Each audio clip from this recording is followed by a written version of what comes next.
Hello, everyone. Welcome to the second season of the Traveling Métis podcast, the podcast that dives headfirst into Métis culture. I am your host, Samantha Loney. We're back with a bunch of great guests, so pop in your headphones, grab your paddle, and hop into that canoe. We're about to head down the river to visit with my fellow Métis.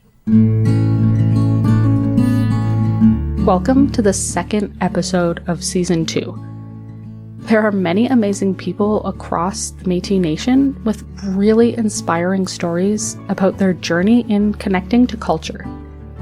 It's an honor to call myself Métis and be a conduit for other Métis to share their stories and tell everyone the amazing things happening in our community. This season, I decided to stay closer to home and talk to Métis people in Ontario. Wait, hold it, stop the tape. Did you hear me right? Yeah, I said Ontario. Before you go ahead and get your sash in a bunch, this is not a podcast that debates the merits of who is and who isn't Métis. I went into creating this podcast not wanting to get political at all. I just want to talk to Métis people and understand their authentic experience with culture, identity, and life. That's why I wanted to talk to Brooke Wiens, a Métis woman originally from Alberta, and after moving to Ontario, became a councillor for the Niagara Region Metis Council. You may have just heard the word Niagara and Métis and think those two don't sound like they go together. I'll slow down and take a minute to break down a bit of the Métis governing structure for you. At the top, we have the MNC, or the Métis National Council. The MNC represents the Métis Nation as a whole. Since the Métis Nation is currently in what is so-called Canada, we have provincial Métis governments that belong to the MNC: Alberta, Saskatchewan, BC, and Ontario.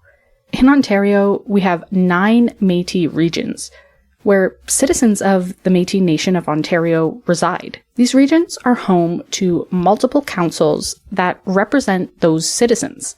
These regions may or may not be home to the 7 historic Métis communities in Ontario. But that doesn't matter, because the MNO has citizens that are from other provinces. These citizens may have ties to the Red River, be Prairie Cree Métis, or from right here in Ontario from the historic Sault Ste. Marie community. Remember, these councils don't necessarily have ties to historical Métis locations, but represent a group of Métis citizens currently living there. So next time you're riding the Maid of the Mist or visiting one of the several wax museums in Niagara Falls, you should explore the Métis community who live there as well. The Niagara Metis Council is located in Region 9 of the MNO. I talked with councillor Brooke Wiens to learn what it's like to be a Métis person living in Niagara Falls. So it is a really great place to be in terms of the region itself being really quite beautiful. We live very close to Niagara Falls, and the Thorold office, the Niagara Council Thorold office, is close to Brock. So we have a lot of wineries in the area, and of course there's the tourism piece, but we're quite south, so we live in a temperate area of the province, which is really nice. What made you decide and want to get involved in council? That's such a great question. I really wanted to give back to my community in the way that I had received from my community. So I wanted to contribute and be a part of the planning and the giving aspect of what it means to be Métis. So I'm originally from Alberta, so I knew that my family was Métis for quite some time, although that part of my journey came a little bit later in my life, but I had those roots coming into Ontario and I was looking for community. And as we know, as Indigenous people, that's so important to us and it's important to us as human beings. But it was just so important to me to find a community here in Ontario that I could connect with as part of my ancestry.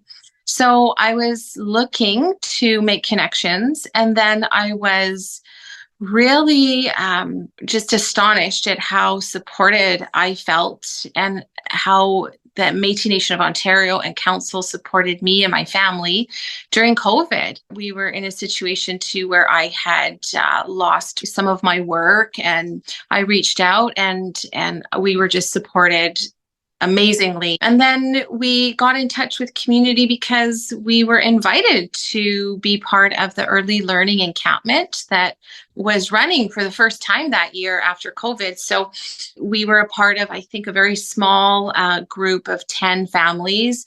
And we went to Balls Falls and we were given all the supplies to learn how to camp. And people just kind of jumped in every time we looked like we were struggling. And so we were so supported. And we did that. After a little while, I just said, I really want to be part of the action. I want to be part of the planning part of this. And so I joined on a volunteer basis, and it has been very rewarding, very fulfilling. It's so nice to hear that going from one province to the other, like you were able to find that community again as well. The more I talk to Métis people, like their first thing they say is like, oh, I don't have like the typical Métis upbringing where I didn't grow up with my culture and I came into it later in life. But I'm starting to think that that's just something that happens to Métis. So if you have any tips or want to share anything about your journey. Yeah, it's such a great question too, because finding that culture and finding the community, I think is a journey that many of us are at the beginning of, simply because our story as the Métis people is one where we had to go into darkness. You know, we had to go into that hiding, and we had to hide who we were for so long. And so there are a lot of stories, a lot of traditions, a lot of aspects of the culture that were hidden. And unless somebody actively tried to keep that going, sometimes that got lost along the way. And I don't think that always happened, but for many of us that did happen. So reestablishing culture, key to learning who I am and passing that on to my own children. And I have had to do that through community because it was lost within my line, within my lineage. I have the history that after quite a number of years was finally pieced together, but that cultural piece been one of growth. So finding that again has been through community. For the most part, we value the same things across the country. We value community, we value spirituality, we value kinship. So we value that sharing, and it has been just a wonderful growth experience. But it has taken years for me to get to the place where I can say, I feel confident in my identity because I have learned along the way. Brooke is right. It can take a while for Métis people to piece together our identity because of that darkness that we have lived in for many years. One of those people who lived in that darkness was Steve Powley, a Métis man from Sault Ste. Marie, whose decision to go hunting one day changed the lives of Métis people across the Métis Nation. How? Steve didn't have a hunting license, but as a Métis person, it was his inherent right to hunt on his homeland. It was early morning when Steve Powley went out hunting with his son. They came upon 2 glorious moose towering over them. With precision aim, they shot the bull. As they did many times before, they got their catch ready for transportation. They removed the hide from the animal and made a tag. However, this time, it was broad daylight, and being sick and tired of hiding what was his inherent right as a Métis person, Steve and his son placed the moose on the roof of their truck and made their way back into town. This incident sparked the first Aboriginal rights case involving Métis people, R.V. Powley. After 10 grueling years, they fought and won the right for Métis people to harvest in their communities. Harvesting is a big element to being Métis. As a member of her council, Brooke is in charge of the annual harvest dinner for her community. So the harvest is basically, it comes down to our rights as Métis people and how we're connected to the land.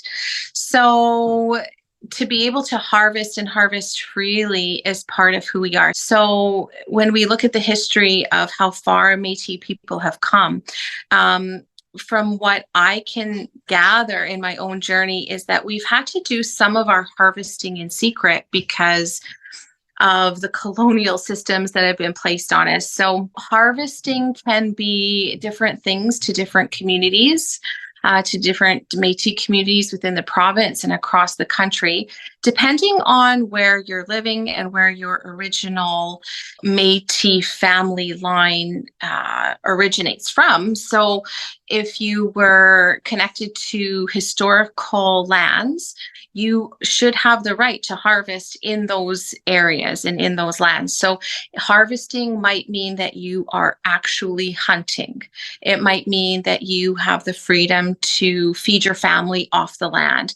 So it might mean different things to different people depending on your location, but it is essentially our right to be able to sustain ourselves, to be able to feed our families, and to be able to flourish, and that we have the right to do that as Indigenous peoples. So the council, the Niagara Region Council, puts together a harvest dinner, and we invite sharing and community all at the same time. So yes, we have it catered and we share food with everybody, but we also invite those who would like to contribute to be able to do that as well. So it's also fun to be able to buy things that we can connect with that promote our culture too. So it's a fun time. And this year we had pumpkin painting for the kids. They loved that. And we invite dignitaries to come. So we invite different community members to come and be part of our celebration as well. So at the heart of the harvest dinner, yes, it's about feeding our community, but it's also about celebrating all the things that nourish us off of the land. Do you think it's easy for Métis people to connect to culture? We have social media platforms that we run through the Niagara Council. We have website, and also we have a list of citizens that we email regularly with our events. So we really do try to stay organized, stay on top of things, keep our postings current, post pictures and news bits of our events to give people an idea on what we do at those events. And we're always inviting people to come out. So our region, I think, at least for Region 9, the Niagara part of it, because there are other councils in the region. For our council, we really do try to actively stay in touch with our citizens through email, keeping the website posted, and social media platforms. Is there anything that you're excited about sort of happening in the community or anything that you do in the Niagara region that might be interesting for people to go out to see? We're going to be going out to the Agape maple syrup, the sugar bush. We're going to be inviting people to come on out and let's learn about maple syrup and how is that connected to our history as Métis. Another event that we are planning is hosting a healthy food workshop for our youth. Make some smoothies with strawberries and kale or, whatever it may be. How do we feed ourselves and nourish ourselves from the land? So there's that event that's coming up. We plan and host the annual encampment, and that's the event that really convinced me that I wanted to be involved. But that encampment is just so cool because the kids learn how to set up tents, the adults learn how to set up tents. We spend the night at Balls Falls. We build a big fire. We hear stories and we make bannock and we do dot art and we learn about the lobstick. It's interesting, how you said you connected with your kids at that event too, because I have an 82-year-old great aunt who tells me stories and things like that. And like, it's been interesting because she's obviously older than me, but I've been like sort of teaching her the culture too. So it's interesting how when you go to those events and I bring her to everything with me, where it's like, just no matter what age you are, finding something, an activity to do together to like help generationally like learn together, I think is something that, like you said, because Métis people were in the dark and stuff too. So it's, you have like multiple generations trying to learn everything together. When I was running the lobstick workshop, grandma was learning and dad was learning and the children were learning, and we were all engaged in this very, very meaningful conversation about history and how that's connected to us now. So you're absolutely right. Yes, these events sometimes are planned for a certain age, but at the end of the day, we're all learning together. What do you think are some ways that we can better educate people on Métis culture? Because like you said, even some Métis people, since we've been in the dark, don't know, but I feel like a lot of non-Indigenous or even First Nations communities right now are kind of like going like, what is Métis? Like, is that just a mixture of a non-Indigenous and an Indigenous person? So how can we work as a community to better educate people on who we are as like a people? That is such a difficult scenario because really, even the school system is a little bit unsure about how to proceed. And I think that a great start for anybody who's wondering would be to go to the Metis Nation of Ontario website and look at the new Powley video, Hunt for Justice, that was put out by the Metis Nation of Ontario, because it is so professional and it is so well done. And it's a documentary on the Powley case, but it's also so informative about who we are as the Métis people and some of our history and how vital of a role we played in the formation of Canada and our role in those early days. So I would just encourage everyone, as a starting point, go watch that documentary, because it's just, I think it's a good starting place. And I'm so glad that the Métis Nation of Ontario put it out, because it's more complex and the timeline is bigger than we can sometimes explain. Again, that's like one of the reasons I'm doing the podcast, is like educating people, but then also like, what does being Métis mean to you? Because like you said, you're from the prairies and then now you're living here, and depending on where you live, like certain traditions and things might resonate with you a bit more. So yeah, it's it has been an interesting journey to come from the West to Ontario, because it took about a year to get my citizenship transferred from Alberta to Ontario. And I always dreamed of having a system that would stand across the whole country. I could have benefits and move across the entire country. And I'm Métis, and I'm Métis here, and I'm Métis there, and it's all good. But unfortunately, it doesn't quite work like that at this time. But it's a complex question, because identity as a Métis person is a journey for everybody, and everybody's at a different spot. And so everybody has their own learning to do. And I think if we're just accepting and understanding that I'm here and you're there and we're all in this together, I feel that we're in a very, very special time in history. I can see the change from when my family discovered how deeply connected we are to Canada's history through being Métis and our roots, and the way that our history was so hidden. Yes, there is still a fair bit of ignorance and resistance. And I think that comes from a place of just not knowing. So I'm seeing there's a little bit still, but for the most part, I am seeing a lot of support for us and for our communities to thrive and to be supported. So I've seen a shift, I've seen a change, and that's very nice to be in a place where I feel like we are accepted and loved. With a lot of Indigenous communities, it takes on this like pan-Indigenous, like, oh, this is what Hollywood or the stereotype of what we all think an Indigenous person looks and acts like. Well, we're modern day people. Like for Métis people, it's not the 1800s anymore. Like there are Métis people walking around and living lives. And because it is a little bit of a mystery for people. Like that's why it's so important for us to know our own stories. Maybe we have some work to do as far as like knowing our own histories. And that's what I would encourage all Métis people to do is go ask your stories and find out a little bit more and then go share it. You mentioned a little bit about seeing for like the future, a Métis National Council, maybe like citizenship would be like the best route. But is there anything else you hope to see in the future for either Métis people as a whole or in your region or in Ontario or...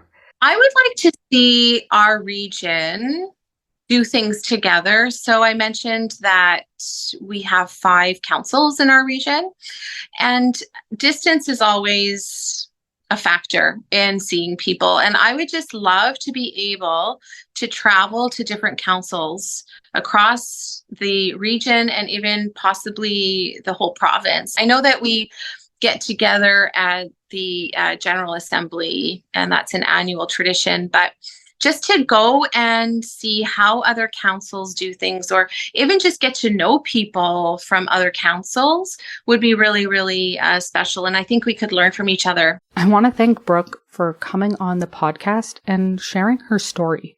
I hope you were all inspired to visit your cookums or grandmares and flip through your genealogy chart. Really dive into who you are and what your Métis story is, because it's different for all of us. Some of us worked with the Hudson Bay Company. I'm still waiting for my lifetime family discount. Some of us had to flee down the Mississippi River, and others became road allowance Métis in the prairies. We all have our unique stories that deserve to be heard. But if we don't learn our own stories and know who we are, how are we supposed to let others know? Métis people are one of the 3 Indigenous groups in Canada. But when a white, pasty-faced woman like myself tells someone I am Métis, they say, I don't look like an Indigenous person. Unfortunately, this has been going on since the very inception of Métis people. Here are some wise words from Louis Riel himself. Very polite and amiable may sometimes say to a Métis, "You don't look at all like a Métis. You surely can't have much Indian blood. Why, you could pass anywhere for pure white." It is true that our Indian origin is humble, but it is indeed just that we honor our mothers as well as our fathers. Why should we be so preoccupied with what degree of mingling we have of European and Indian blood? No matter how little we have of one or of the other, do not both gratitude and filial love require us to make a point of saying, we are Métis? So whether you call yourself a Red River Métis, or Prairie Cree, or your Great Lakes Métis, or from historic Sault Ste. Marie, which I understand geographically is connected to the Great Lakes, but I'm not Christopher Columbus, so what do I know? I want you to know you are Métis, and you're allowed to celebrate all of who you are. I want to thank today's guest, Brooke Wiens, for her knowledge. If you'd like to learn more about the Niagara Metis Council and their future events, I'll leave a link to their website in the show notes. Of course, I'd like to thank Louis Riel, portrayed today by Keith Smith. Merci for listening, and we'll see you down the river.